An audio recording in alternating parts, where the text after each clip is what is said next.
My friends, who were not even teenagers, they were burning American flags. They were breaking crosses. I remember I'm like, guys, what are you doing? They said, well, we should hate America. We should hate the Christians. We should hate the Jews. They gave me a flag to burn it.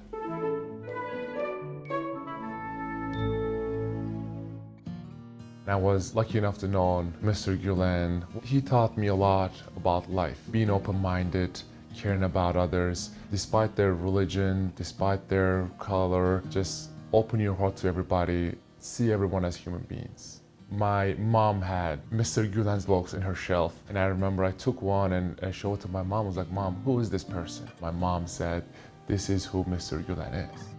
So what made his ideas very special, we have to leave our differences on the table and trying to find what we have in common, because we only have one world to live. We have to make this world better together, like as a team together.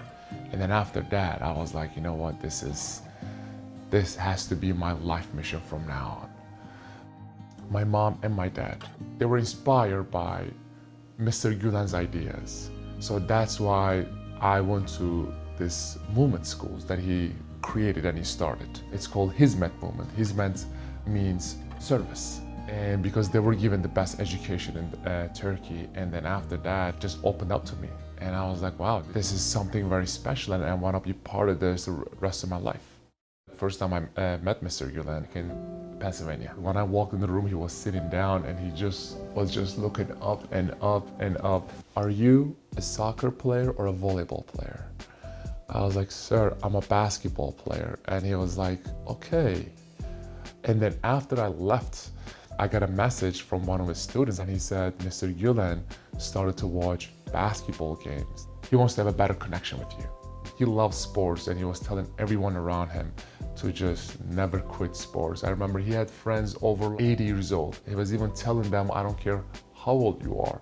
You gotta eat well, you gotta take care of your body, and even if you're old, you gotta be able to, just go outside and walk at least. His favorite sport, I believe, is soccer. I have seen a picture of him sitting next to the great Maradona, and they were watching soccer. After, obviously, he met me, I literally pushed him to become a basketball fan. He has this picture, and it was the first time ever that he was holding a basketball, and he was very confused, and he was like, oh, this is like a little bigger ball than soccer ball. And when I asked, which jersey number should I wear? And he says, number 11. It was the number of angels, people say. I stayed there for 3 days in his retreat center back in Pennsylvania. He loved drinking Turkish tea and Turkish coffee. He loved potatoes. He actually made a dessert out of potatoes. Very interesting. He loved mixing smells. It was one of the things that our prophet, Muhammad, peace be upon him, did, mixing smells and creating these amazing smells that I've never even heard before.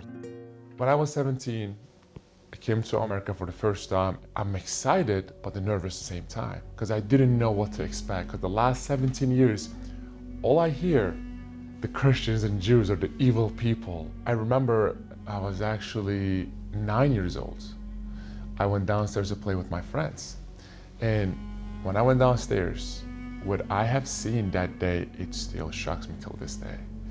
My friends, who were not even teenagers, they were burning American flags. They were breaking crosses. And I remember I'm like, guys, what are you doing? They said, well, we should hate America. We should hate the Christians. We should hate the Jews. They gave me a flag, they gave me a lighter, and they said, burn it. I looked down. I was like, this is not the right thing to do. I threw the flag down and I ran upstairs to my mom. I was like, Mom, my friends are telling me to hate America, hate the West, hate Christians, hate Jewish people. Like, what do I do?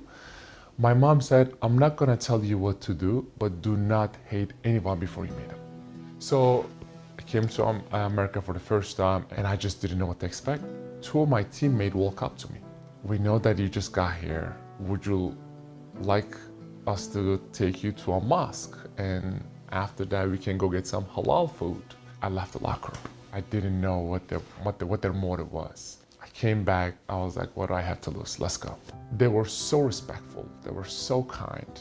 They took me to a mosque, they took their shoes off, they waited for me to pray. I mean, I cannot thank them enough because I played in 5 different teams. I had hundreds of teammates. And in that locker room, we had so many players from different background, different color, different religion, different language, different ethnicity, different culture. We left all those differences in that locker room and we went out there and played basketball. Every time I was on the court with them, I didn't see anything but just my teammates. Mr. Gülen's ideas just made me a better teammate.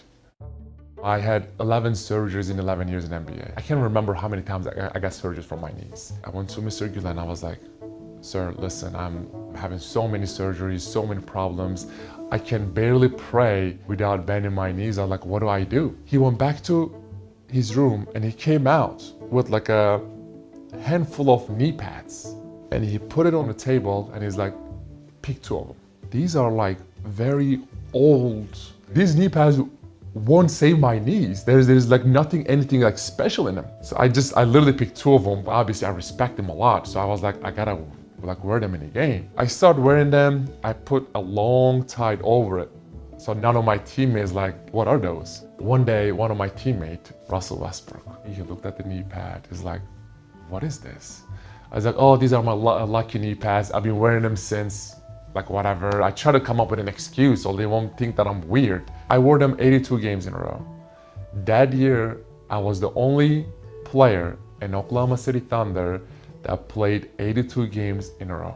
In my mind, I believed in him so much. I was like, okay, if I wear these knee pads, my knees will be saved. It actually did. That's the only year that I did not get surgery.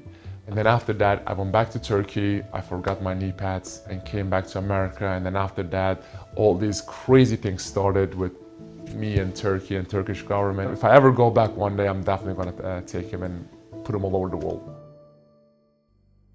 Erdogan is scared by Mr. Gülen's ideas and his vision. People were just looking at him as he's like the most powerful man in Turkey. So that's why he left Turkey. When the Turkish government put my dad in jail, the news were all over the world. My family had to publicly disown me. And then Turkish government didn't believe that. They sent police to my house in Turkey and they raided the whole house and they took every electronics away. Phones, computers, laptops, iPads, because they wanted to see if I am still in contact with my family or not. They couldn't find no evidence, but they still took my dad in jail for a while. That day, I visited Mr. Gülen because it was a very, very tough day for me. He said, let's take a walk. The only thing he said, I remember, make sure that your relationship with family is good. Your dad will get out, but once he get out, trying to build those relationships with your family, because even in our religion, family is the most important thing. I understand your cause and everything is so important. You want to be inspired the next generation. You want to be the voice of all those innocent people in Turkey who don't have a voice. But family is the most important thing. What can I do to use this NBA platform that given me by God to inspire the next generation and talk about things that are bigger than basketball? Every time I go on these basketball camps, which I organize all over the world, and I bring, Muslims, Christians, and Jews. We play basketball, and after basketball, we sit down, we talk about our differences. I feel like every time we do that, I feel like Mr. Gülen is on that basketball court just watching over me, because that was his life mission, to put all these people from different backgrounds and religions and colors or whatever and talk about our differences and trying to figure out ways to come as one. Use my platform, use basketball as a tool to reach out to those kids out there who's been brainwashed by their government and just de-radicalize them somehow. His favorite color was brown. It's the color of earth, because he believes we came from earth and we're gonna be buried and become earth. Tens of thousands of people was at his funeral. And now when I look around the world, he inspired millions of people, literally millions, tens of millions of people. As a religious guy, he could have go around and opened up mosques, but he was like, we have enough mosques in Turkey. Let's go around and build in schools and dormitories and universities and education centers. Mr. Gülen believes we have so many problems are happening around the world because of uneducated people. And somehow, if we can educate the youth, we're gonna have a better and brighter future. I looked around at his funeral. I see so many young kids crying. I see so many young girls crying. I asked one of the kids, I'm like, wait, why are you crying? He's like, well, because Mr. Gülen was like a grandpa to us. Because of how humble he was and his lifestyle and how much he gave his whole to the humanity, I have to follow his footsteps. I have to try to be my best version of myself and not only think about myself, but think about the humanity. Before he passed away, my goal was to write a book and put everything in that book. I added a chapter just about him. And his favorite number was 11. And that's my jersey number. So I turned, now the chapter 11 is all about him. I became a New York Times bestseller. I think that was like one of the proudest moments in my life, because Mr. Gülen is in that book, his message, his vision, his mission. I became a Nobel Peace Prize nominee. And I want to dedicate to Mr. Gülen because he made me who I am today, because I was just an athlete. And he reached down and take that more than an athlete part of me. And now I'm a human rights activist, and I go around and organize these basketball camps and try to inspire the next generation. My name is Enes, and I'm definitely one of the lucky ones.